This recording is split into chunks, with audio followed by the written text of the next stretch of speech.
Hi, I'm Dr. Ryan Bentley. I want to talk to you a little bit about what's called leaky gut or intestinal permeability. The key concept I want you to understand is that our gut lining should be like a fine screen in a window.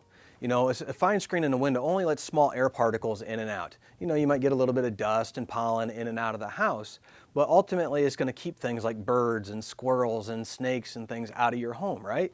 Well, imagine now that, and that ultimately, if you make that analogy, it goes back to the intestinal system, meaning that the food that you eat should be broken down into its smallest simple molecules. So those molecules could be readily absorbed in that small manner, so it's readily usable to your cells for your body to function. Because again, we need those nutrients for our body to function ultimately, right? So when it comes to leaky gut though, leaky gut means that our gut lining is now permeable. So instead of having a fine screen in your window, you have a chain link fence. And a chain link fence, can a squirrel go through that? Yes. Can a snake go through that? Yes. Can a bird go through that? Absolutely. So now you got these bigger things that are entering into your home.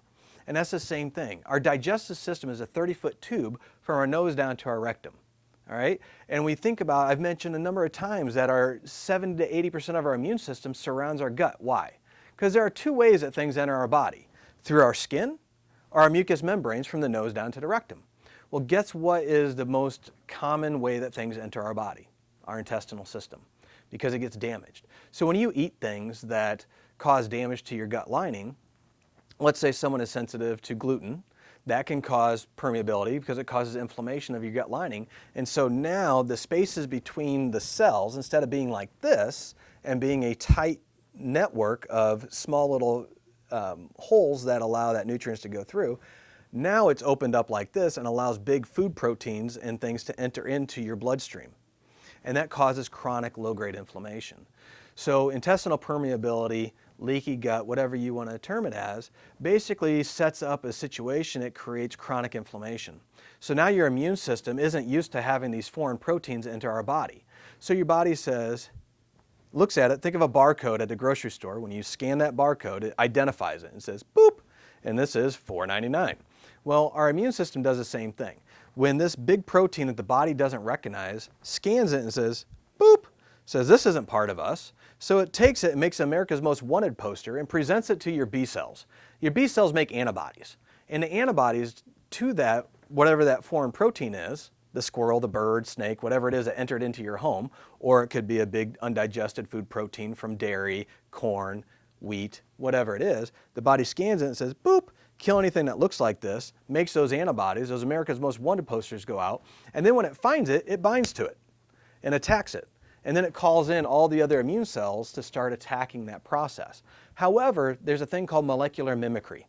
Molecular mimicry means that barcode, boop, if it's very similar to your thyroid, guess what? It not only attacks those proteins, but it attacks your thyroid. So you get autoimmune thyroiditis. Now, there's multiple causes. I'm generalizing here. If you think about rheumatoid arthritis, if it looks like your connective tissue in your joint spaces, boop, kill anything that looks like this, you start to get rheumatoid arthritis. I've seen people where I've worked with them and their ring size is like a size 14. And then I identify that their body had multiple sensitivities, they have intestinal permeability. I work on things by doing food elimination, removing food that their body is very sensitive to, and then repair their gut, and all of a sudden their ring size goes down to a size 7.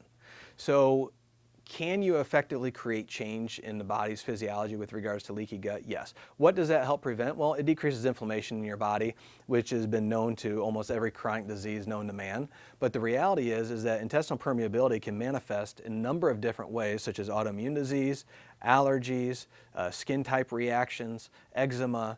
So leaky gut or intestinal permeability is very key, which ties all back to ultimately having good gut health. There are multiple things when it comes to leaky gut and fixing it, that it's not just avoiding a certain food. There's other reasons that it can happen. That's beyond the scope of this, but that's the gist of intestinal permeability / leaky gut and having a good overall healthy immune system.